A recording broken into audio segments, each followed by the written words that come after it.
got one life. For crying out loud, you might as well just give it all you got. The Deej, Dan Jordan.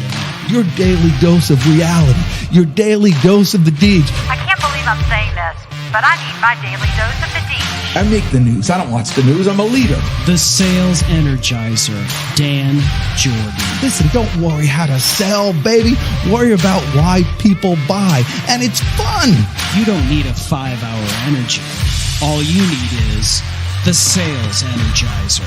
Just when I think it's not going to be as fun as the one before, each one gets successfully better. What's the word I'm looking for? What's it going to take to get you into this car today, huh? And now, please welcome the Sales Energizer, Dan Jordan. Boom! That's exactly it. Do that. Let's do that. You know, that whole boom part at the end, you don't really, but if you look at Victor Antonio underneath there, I go boom, and he goes, like, of course, like he must have said something really profound, and I said boom to him, and he's like, hey, what do you think you're dealing with here? That's awesome. Exactly. This is great. We've got real live inventors on the show today. I mean, that's the big thing. I always, as a kid, you want to invent something like real. You know, I haven't invented. Of course, the one that everybody knows, which didn't take hold, was, you know, feed mayonnaise to live tuna fish. You know, just cut out the middleman. You know, it's like a normal thing. I Nobody why you didn't get on Shark Tank. Yeah, I know that one. Yeah. That one didn't work out. But we're getting started a little late today. I wanted to get these guys up because this is like a great story, and everybody out there watching this show from any place, all the different tubes, ask questions, and this will be more Amazon centric. So make sure you bring those people on too. All right. That's right. And where do they go, Dan, if they're watching on all these other tubes? Where, I mean, as if by now you have no idea where to go, right. But you should know by now. Right. The Pitchman.live. The Pitchman.live, which was down early this morning. You didn't realize it because you weren't up at 03:30 like me. But no, it was a you problem. It was a user error. Oh, right. That's what it was? Yeah. Yeah. My brother-in-law used to say that he was a tech guy. He said, I think it's an IDOIT problem. You know, idiot. Okay. Yeah, that was his thing. Got it. All right. I can't think of a better segue, really, than that. So this is exciting. Ladies and gentlemen, would you please welcome to Dan Jordan Live, the inventors of sneaker erasers, golf erasers, auto erasers, co-founders of FTI Brands, Chris Pavlica and Kevin Consolo. Woohoo! Oh, look, you see, Chris was on the money, but, you know, Kevin needed a little prompting. I had it ready for a while. Yeah. His arms are getting tired. By the way, I really want to get started, but I have to give props to Chris Stone for a second. I love that little, the thumbnail that you created. It just made me look huge. Here I got the, you know, like I'm standing behind. Look at that. Look at it. Who's the right there? They're not looking at these inventors. They're looking right at the Deej. See, that's quality stuff right there. All I saw was sponges. That's all I saw. Well, so here's the thing. You guys, I actually just used it again.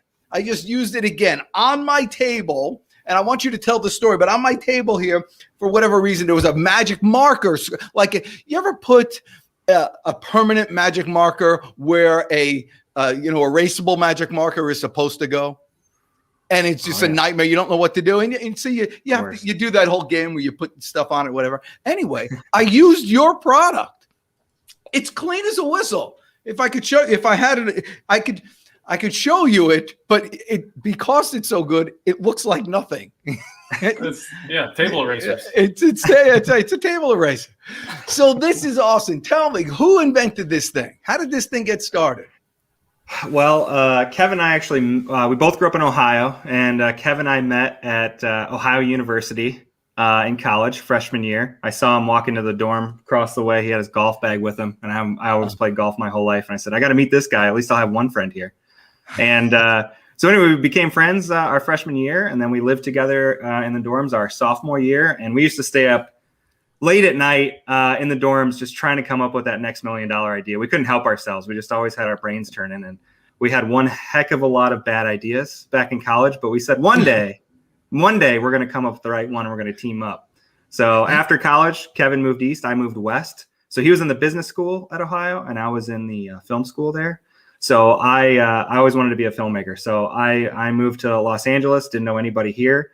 I've lived here for about 16 years now and pursued a career in filmmaking. And I'm fortunate to be one of the lucky ones that have been able to make a career out of it. And then this happened. So I moved here to be a director. I started off as an editor. Now I'm a writer-director. I do a lot of themed entertainment shows, immersive experiences all across the world. And so that means that I'm pitching a lot to big brands like Heineken, NASA, sometimes to museums like the Rock and Roll Hall of Fame or the Henry Ford and Museum in Michigan. And it just so happened about 5 years ago, I had a pitch meeting in Atlanta with executives from Coca-Cola. And so I'm in the hotel room and being a director, I dress a little bit differently than the producers I'm with because those guys are in like, suits and leather shoes. I'm more dressed down, more like trying to be artsy. Like I got longer hair, got a beard, and I'm always wearing nice sneakers, but those nice sneakers always have white soles. And I swear you just look at white soles and they get dirty. So I packed a pair of shoes in my luggage specifically for the meeting. I pull them out of my luggage and sure enough, they got marked up in there. It's just, you can't get around it.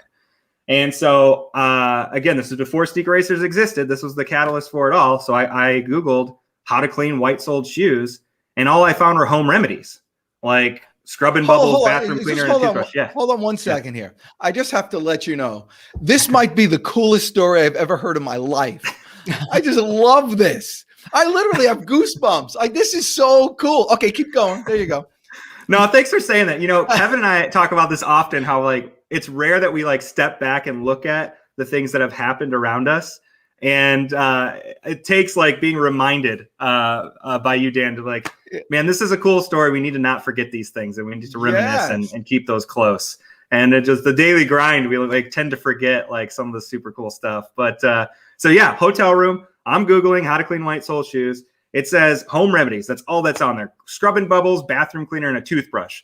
Don't have scrubbing bubbles with me, but I would have used my toothbrush. I need to look good for those meetings.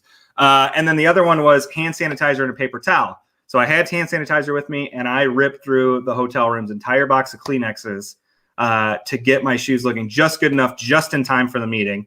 And when I flew back to LA, I called Kevin. I said, hey, this is something that is a widespread issue, and there's nothing out there for it. If we can figure this out, I think we have something here. So that's how it all started. That is, oh my God. I'm not kidding you. I have goosebumps. I mean, I want to hear, so I got to hear from Kevin though, for a sec. Kevin, tell me some of the horrible inventions that you came up with.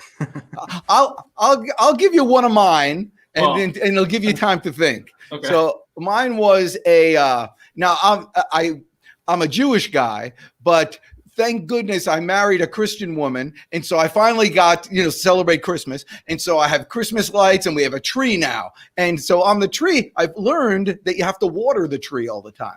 And you go under there and you have to water. So I took a bell. It's just like a little bell that you would hang, like an ornament bell. And I cut a hole in it. I put a tube in there and I turned it into a funnel. And so I grabbed the tube all the way to the bottom there and I turned it up and I would water it that way, which I thought was great, except it always spilled all over the place. Anyway, that was an invention that I made that I thought would make millions, but really it's just a bell with a tube. It didn't work. So yeah, what was one of yours?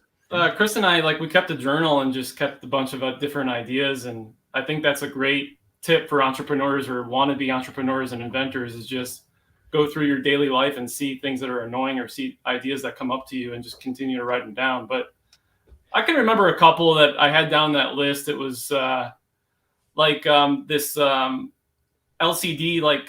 scrolling screen on the back of license plates for cars. While you're driving, you can change messages to that. You could send someone a message while you're driving to the car behind you, which seems you're incredibly tailgating. Dangerous. Yeah. Back off. Yeah. And then you can also sell advertising space to websites or I don't know, something like. I love, isn't that fun? That's great. So you actually, it kind of existed. I think at one point, I don't know if it wasn't a great idea because I think it existed, but we haven't really seen it too much. But that was one that I remember. But really, it's just meeting someone as creative and talented as Chris, and you just kind of latch onto them. And if you could stay friends with someone like Chris, you're going to get that phone call someday of like, hey, would you like to be in a business together? I got this idea. Let's do this. So I was just waiting for that phone call. Kevin does nothing. He does nothing at all. He was my contact, by the way. I said, hey, listen, I got this show. I'd like to show this stuff on it. And he said, sure, let me send you some stuff. Like, he's right on the money. Then he sent me with a card. By the way, for you salespeople out there, send a card. This is really cool that he did that. And he sent me some great stuff. So who wants to tell me all about it? And while you're talking, Chris Stone in the background is doing magic and getting people there. So somebody who was on, wait a second, we forgot the part of the greatest story ever. I called Kevin and he said, we can't, listen, I'd like to send you stuff. We can't go on the show right away because we have a chance to go on Shark Tank. I'm like, holy moly. And I knew he was lying because everybody says that. But sure enough, you were on Shark Tank. Tell us what happened. It's quite the process. Kevin, you got that one started. Yeah, I mean, I think when we first started our company and started our first prototype and we handmade our first items, we're like, just pipe dream, just daydreaming, like, wouldn't it be cool to be on Shark Tank someday? That was like 5 years ago. And, it's one of our favorite shows as people that are passionate about entrepreneurship and inventions. We love that show. We've seen almost every episode. And it was just one of those things where we knew that we had to be ready. We had to know our numbers. We wanted to have a proof of concept. It took several years to actually be in something, a place like Walmart, to actually get some sell through, to get some brand awareness out there. We didn't want to go on the show and just say like, we have a prototype, we have an idea. What do you guys think? But and to get laughed off. Back it up with some numbers is what we were looking for. It's basically a sponge. If someone were to look at it, it's a sponge. I think because you've been in it and you've had so many crazy ideas, if this was your first idea, you probably wouldn't follow through. But because you had so many others that were crazy, hey, let's give this one a shot here. What made you think that somebody would actually pay money for a sponge that they could already get? Yeah, that's a good point. Like, that's when we've been invited to some universities to talk about being an entrepreneur, that's one of the first things I talk to them about is like, you don't need to come up with the next gadget. You don't need to be the one who created the Oculus, VR headset in order to make money. You can take something that's already out there, and you hear this on Shark Tank all the time. He's like, you made a better mousetrap. I get it. And so you don't need to, we didn't want moving parts. We didn't want 20,000 components. We didn't want to have to source it from all across the globe. It's like, if we're going to jump into this, it's got to have like a path that we can manage because it's really just me and Kevin. So when we had this problem again with the shoes, we looked into how to clean it. We looked at all types of different solutions out there. So we found that the materials do exist out there if you handle them the right way. So we chose the right materials. We have a special compression in here of the white side of this sponge. And like a lot of people say, like, isn't this just Magic Eraser? And like, well, that's kind of where it started, but it's basically a Magic Eraser on steroids. Like, Magic Eraser is great for using at home on kitchen and bath, like those really smooth surfaces. But if you've ever used a Magic Eraser anywhere else, you know that even just like it crumbles apart into a million pieces of confetti before you know it. Before you're halfway done with the job, you probably put your fingers through it. So we just designed it completely differently. And also our original, our SneakERASERS instant pre-moistening or pre-moistened instant cleaning sponge also has a special pre-moistening formula. So it's like, I'd say 1-2 punch, but there's really like 5 different components to this that make it work and hold up to shoes. And we're happy to announce that this past week we got our first patent. So it finally cleared. Wow. We're very excited about that. This has been a long time coming. It's been in the process forever. Well, that is because I believe me, I use it for everything. It's one of those things you keep in your car because it's going just in your car. You know how quickly it can get dusty up there, on your dashboard. Just keep something and it shines. But I use it. Here's it. I have my air fryer here. I use it on the air fryer. We got an air fryer cam. Oh, nice. I hadn't thought about that. Yeah. Yeah, I use it on everything, in appliances and everything. By the way, air fryers available on Amazon. I think Dan takes it into the shower with him every morning. He's like, let me try the auto eraser. The auto eraser. It's behind his ears. Do you use it on your wheels? Oh, yeah. Yeah. So SneakERASERS were our first, and we've branched off now with adding auto racers and golf racers. And just like with SneakERASERS, it's all different components, different makeup. It's all built for the task. So for mentioning like for cars, we joke about using it on skin. You can use it on skin if you use the super soft chamois side. And that's what's great for cars too. Cars have so many different surfaces that some are scratchable, some are scuffable, but the white side has just a tiny bit of abrasiveness to it. So it works fantastically on getting rid of brake dust on your rims. It's perfect for that. Getting anything off of glass. And then you turn it over. I'm holding SneakERASERs right now, but when you turn it over, so here's I'm holding a golf sponge, eraser, which is bigger. Yeah, you got a golf eraser in your hand. Kevin's holding nothing. Okay. Oh, he's got his shoes. Okay. But yeah, for cars, the finished product right there, Kevin. Yeah. You have your super delicate surfaces like clear coat, and that's what the chamois side's for. So it works on all surfaces of your car. That's so cool. Okay, so finish. Yeah, so I guess if I could ask, so first of all, the branding is killer. And I love how you basically took the general logo, you kept it simple and impactful, but also when you did launch these other things, golf, auto, in addition to sneakers, you're making them different, right? There is something that so if someone's like, oh, I'm just going to use SneakERASERS for my golf, or if I might be able to use my SneakERASERS for my car. There is actual difference in each of those lines. That's exactly right. Yep. Yeah. So they all take into consideration the different materials that they're being used on, different sizes.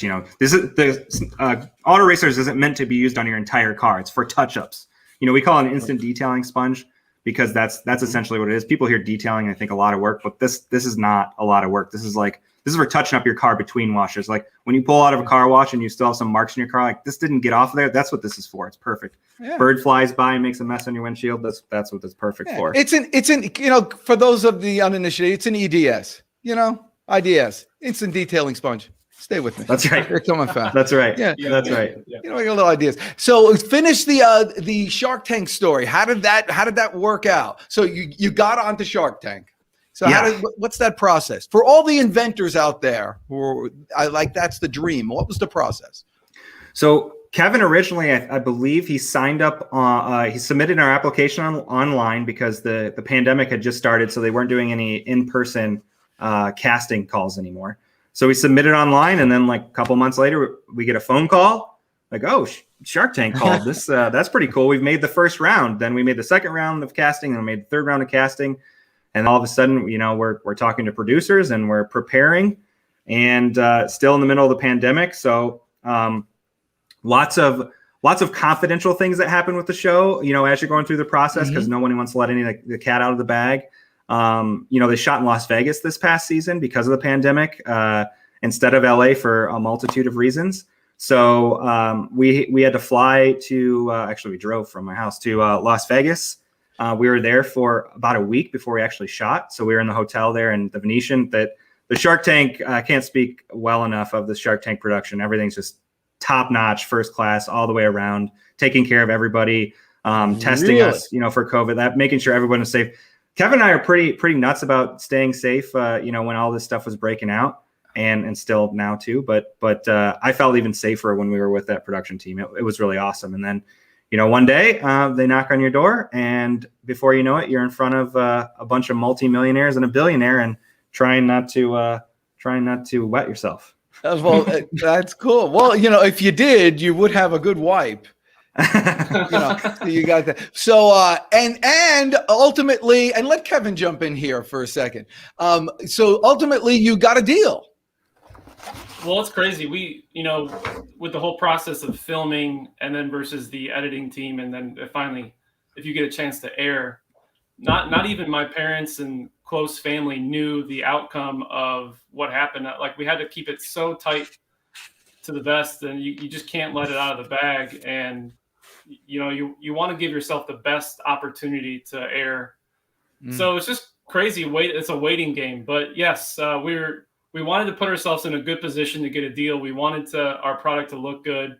We wanted to, we had to know our numbers. It's a lot of homework, Chris and I had flashcards, actually. I mailed him some flashcards, and we, over the phone almost every day, we would go for a walk outside and study our numbers and stuff like that. So Oh yeah, because you've watched Shark Tank enough to know. Yeah, if you go on there and they ask you what's your cost of goods on this product, and you're like, I think it's about $2. You're like, about? Like, yeah. Oh yeah. And you then have they'll to lay know. into. Yeah. They'll So lay it's crazy, but we're just so excited to get a deal with Lori and Alex, and just to to have a guest shark like Alex Rodriguez, and for they were sitting next to each other and talking about doing a deal together. And Oh, so you had both of those. It was Lori Greiner and A-Rod. yeah, we got 3 offers. We got an offer from Kevin, which Mr. Wonderful gave us a very fair, amazing offer, and we're very grateful for that. It wasn't a royalty deal like he normally does, and Mark Cuban gave us an offer and talked about a lot of cool opportunities with Nike and the Dallas Mavericks, and really hard to manage all 3 offers versus Lori and Alex. But you just wanted to get on QVC. Yeah, which we did for Father's Day. Chris was on QVC with Auto Racers for Father's Day, which was he did a great job airing live via Skype from his garage, cleaning his car. So that was pretty cool. Well, that's great. Well, but I got to ask, you were live on QVC, but is this maybe the first time you were live? You've been live on Amazon Live? This is the first time that we're doing it in a professional setting. We've done a couple tests on our own, but I wouldn't. It's not this. Yeah. It's not with you guys. Cool. A lot of times we have people warm up on QVC before we allow them. That's right. That's right. And we had to vet you guys before. But that's excellent. So you're on the show. Who did the actual sales pitch? We pretty much scripted everything together. Yeah. All right. Well, if this is the Pitchman show, Chris Stone, can you put them both side by side? I think I can do that. I can do that. You can put them both side by side. Okay. There we go. We could do that. All right. Yeah. Pretend this is QVC. So, hey, welcome to the tank. Well, I can. It's been a little while since we've gone through the script. But hey, Sharks, I'm Chris Pavlica from Elmore, Ohio, and I'm Kevin Consolo from Chagrin Falls, Ohio, and we're the creators of SneakERASERS. SneakERASERS. Oh man, we can remember it all. What did I do next, Kevin? Was I saying? Don't you hate when we were scuffing up shoes? Chris had a couple props that we made. Well, let's see it. This is good. Where are your flashcards? Yeah.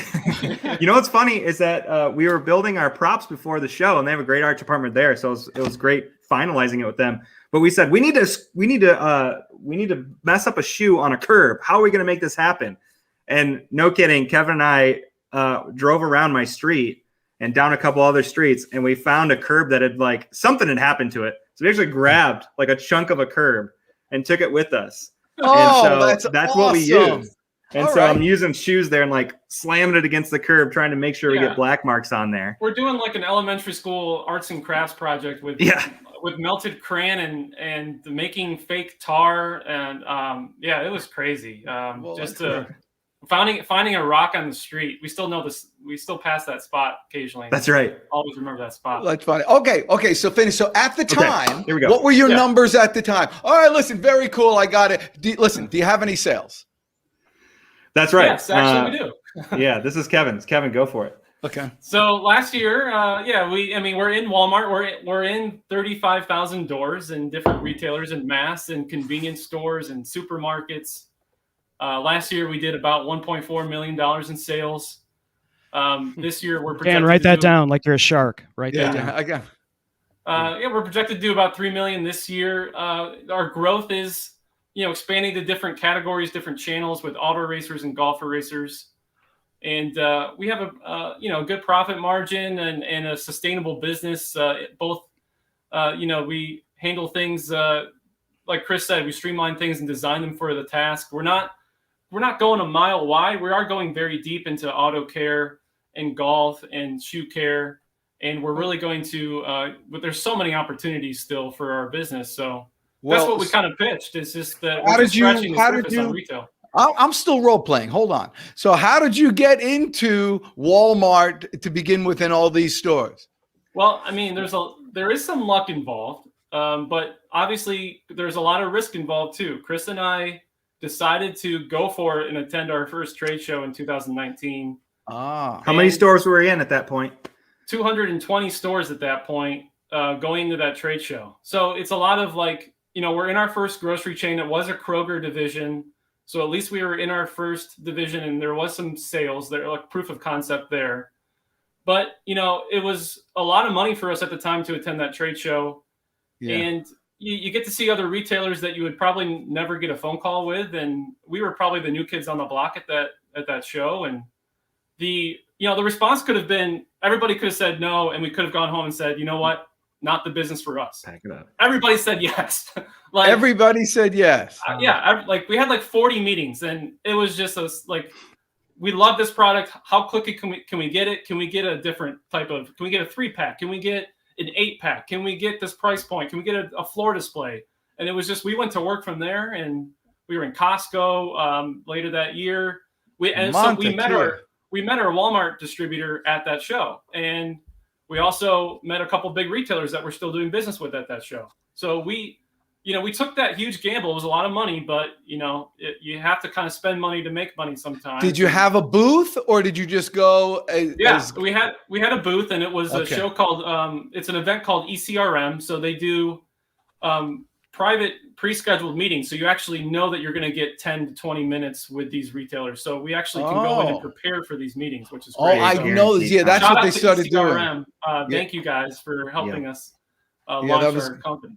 Mr. Tarnowski. Yeah. Yeah. So basically, it's a little bit of luck where all of a sudden you run into at like a dinner event, a distributor that's based in Bentonville, Arkansas. Hey guys, we love your product. Let's set up a call next week and talk about what we do for Walmart and Sam's Club. And we're still working with those guys today. And it's 3 years later. That's it. So you put yourself in the right position. I need to mention one thing quick. So Kevin made the joke earlier, like ride my coattails and whatever. So we're in like 200 stores at the very beginning of 2019. By the end of 2019, because of Kevin, 35,000. So that was the difference. Yeah. That's in 12 months. Yeah. See, that's what a sales guy does. That's what a sales guy goes. I'm just trying to learn from the sales energizer. Yeah. Well, listen, there's always time. You know what? You're hired. That's it. That's what we need. You know what you need to do? You got to hook me up with Lori Grenier. She needs another spokesman for all those things. You got to get me on a call with her. She's busy. She's got a lot of products. That's a good point. Got a few things going on, Dan. Just a few. Wait, hold on. But let me, Chris. I know you're going to ask a question, but I got to ask. This is good. Yep. After the Shark Tank, what was the biggest difference? What was the quickest change? The biggest change is that any retailer will take our call now, and they're reaching out to us. That's the biggest change. That's monstrous. That's, you go from, and Kevin knows this better than anybody, but you go from sending out 50 cold calls or emails a day and hoping that you hear back from one every other day. 1% is a pretty good response rate when we were started. So we're in a different position now, and we're very grateful for that. But that's definitely something for new entrepreneurs. I mean, you got to expect no on everything you're doing. And that one person that says yes, you keep moving and try to get some more. Good. All right, Chris Stone, I'm sorry. Your turn. I interrupted. Yeah, no, I'm just curious too, because you guys worked so hard at this, and then you got the shot, and then once things were rolling, you got it. I mean, obviously you deserve that success, but what do you think it was that most, when you were getting that feedback from people, what do you think they liked mostly about it? Was it the concept? Was it the price point? Was it just what do you think most people are like, the reason why it works for us is this? And it seemed to be the most feedback from these retailers. I would say innovation and just the differentiation points that we have. When you talk about impulse and check lane, and you talk about shoe care specifically, these buyers have seen it all, and they've been in their position for 5, 10, 15 years. And shoe care is mostly just a lot of shoelaces, leather polish, insoles, deodorizers. I mean, it's been the same stuff for quite some time. It's just kind of finally seeing that, wow, this is completely new. This is different. A pre-moistened sneaker breath cleaner. of fresh air. Yeah, at a $4 price point, I could put this right in the check lane at eye level, and it's great branding. Exactly. I mean, it's a breath of fresh air.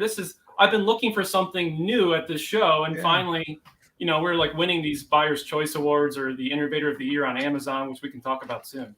But so it is kind of just like finally, and it's the same thing with auto care and golf. It's golf is a lot of metal brushes on the bags and towels for 10, 15, 20 years. And then finally, what is this new weird thing on your golf bag?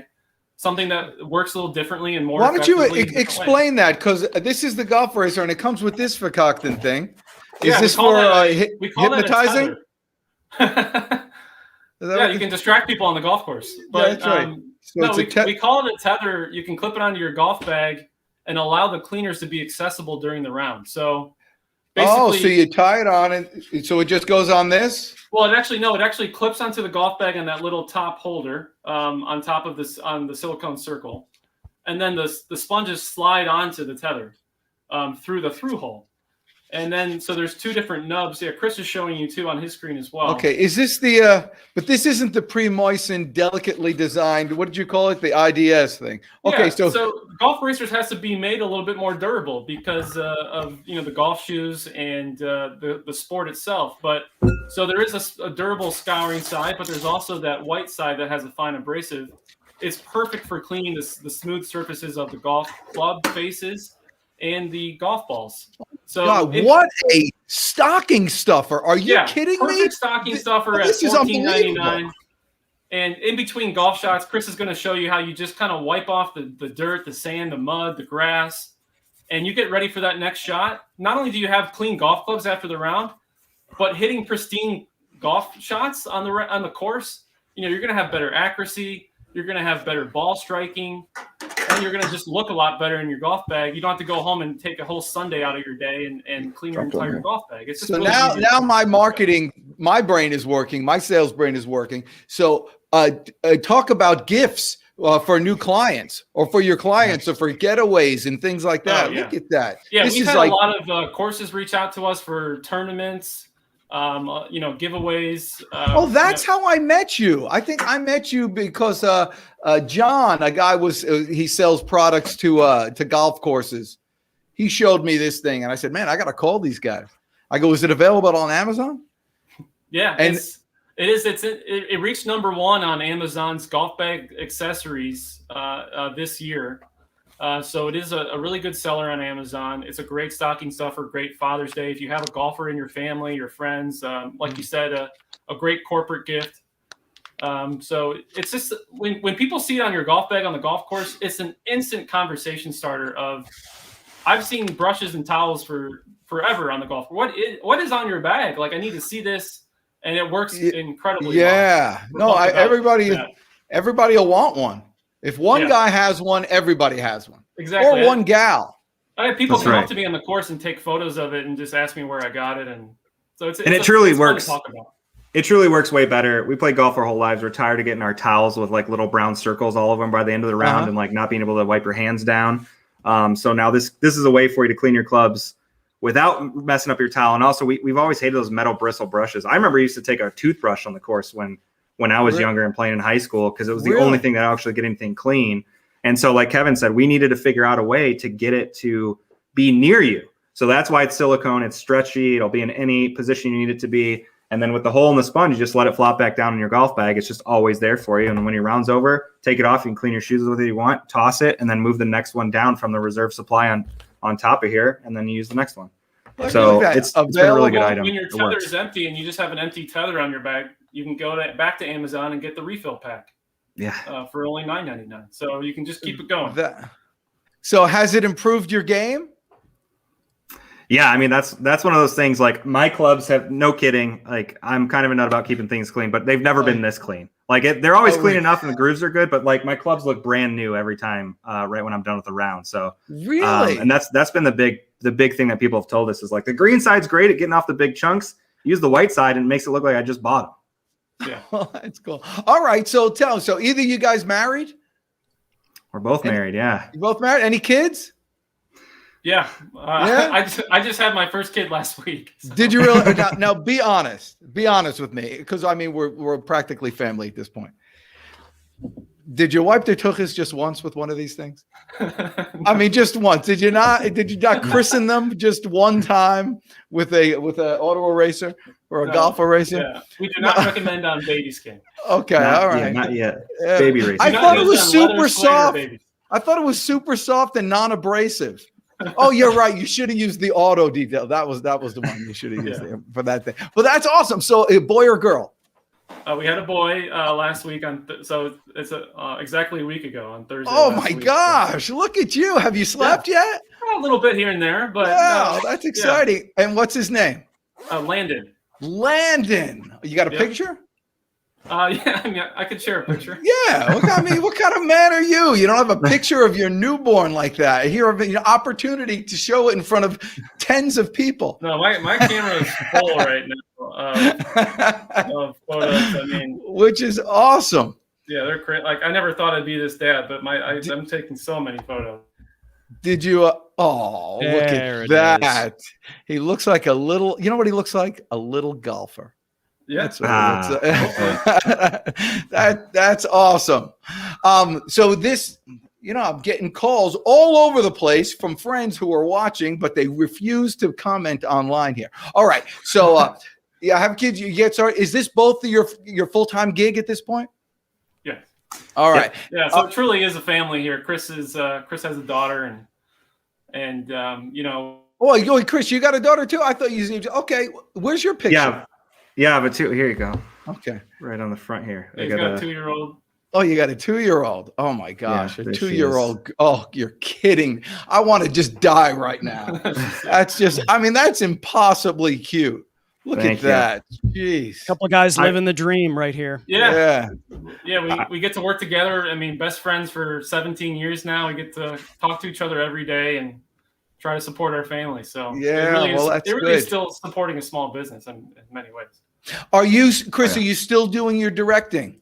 And so I finished a show that I recently did for Johnny Walker. It's an experience that they're opening in Scotland fairly soon. And but I finished that, and that happened right around the time that Shark Tank aired. So I switched over full time to this. But that said, I can't just leave it completely behind. We just sponsored a race car at Pikes Peak a month ago.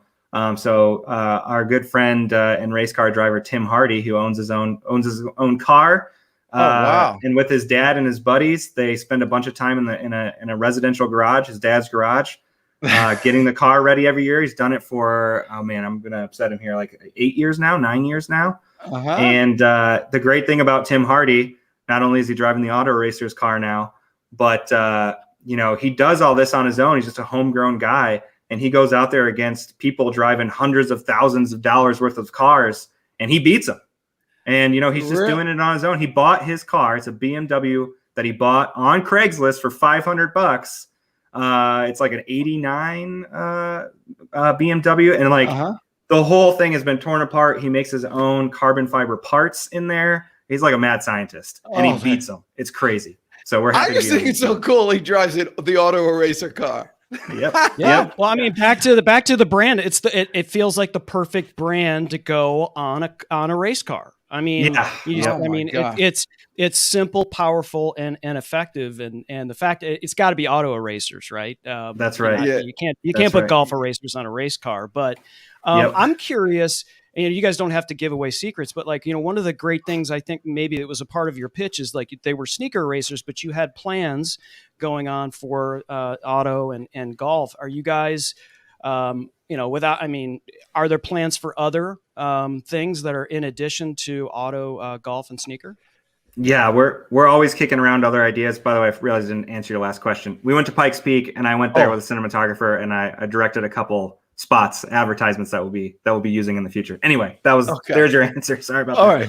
All right. But yeah, we're always kicking around other ideas and really keeping our ear to the tracks, trying to see what's next. And one of the reasons that SneakERASERS, we believe, works so well is in the market is because people wear white-soled shoes everywhere now. I mean, you watch like a halftime show of a football game, and guys will be wearing suits, but they're wearing sneakers with white-soled shoes. So it's just accepted for every age group, every level, and that's what we look for when we're developing new things. It's like, where does this product work very well? Where can we look at a market that is missing this?